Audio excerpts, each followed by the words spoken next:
ఒక వైఎస్ఆర్సీపీ ప్రభుత్వం మాత్రమే అని చెప్తాను. వైఎస్ఆర్సీపీ అన్న పార్టీ నిజంగా ఒక విలువల కోసం నిలబడిన పార్టీ.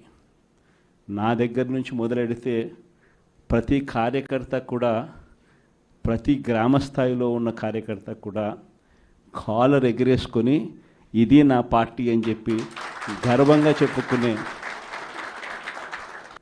వాళ్ళకి ఏదైతే మనం చెప్పామో అది చేసి చూపించిన తర్వాతనే మనం ఓట్లు అడిగి గెలిచాము. కాబట్టి ప్రజల దగ్గర ఏ రోజు మన విలువ తగ్గల.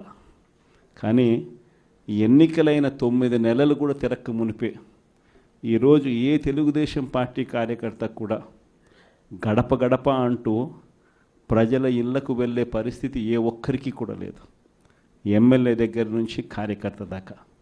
కారణం, ఏ గడపకు వెళ్ళినా కూడా వీళ్ళు ఎన్నికలకు ముందు ఇచ్చిన వీళ్ళ మేనిఫెస్టో సూపర్ 6లు సూపర్ 7లు ప్రజలు వీళ్ళకి ఇలా చూపించి ఆ ఇంట్లో నుంచి ఒక చిన్న పిల్లాడు బయటకు వస్తాడు, నా 15,000 ఏమైంది అని అడుగుతాడు.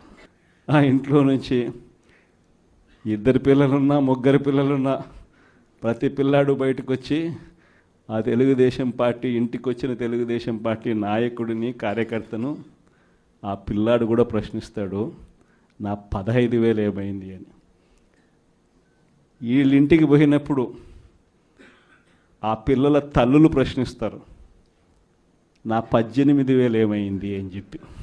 50 ఏళ్ళు నిండిన వాళ్ళు వచ్చి ప్రశ్నిస్తారు, నాకు 50 ఏళ్ళకే పెన్షన్ ఇస్తానన్నా నా 48,000 ఏమైంది అని చెప్పి. అదే ఇంట్లో 20 ఏళ్ళ పిల్లోడు, ఆ పిల్లాడు వచ్చి ప్రశ్నిస్తాడు, నాకు నెల 3,000 ఇస్తానన్నా 36,000 ఏమైంది, నా 36,000 ఏమైంది అని. అదే ఇంట్లో బహుశా విజయవాడలో కొంచెం రైతులు తక్కువేమో కానీ కొంచెం గ్రామీణ ప్రాంతాలకు పోతే రైతులు కూడా కండువా వేసుకొని వచ్చే ప్రతి రైతు కూడా నా 20,000 సంగతి ఏమైంది అని అడుగుతాడు. ఇలా ఏ ఇంటికి వెళ్ళినా కూడా తెలుగుదేశం పార్టీ నాయకులకు కానీ కార్యకర్తలకు కానీ ప్రజలకు సమాధానం చెప్పుకోలేని పరిస్థితుల్లో వాళ్ళు ఉన్నారు. ఎన్నికలప్పుడు ఏదైతే మాట చెప్పాడో ఆ రోజేమో మేము చెయ్యకపోతే మా కాలర్ పట్టుకోండి అని అన్నాడు. మరి ఈరోజు ప్రజలు కాలర్ పట్టుకుంటారేమో అని చెప్పి భయపడి రెడ్ బుక్ రాజ్యాంగం నడుపుతూ ఉన్నారు.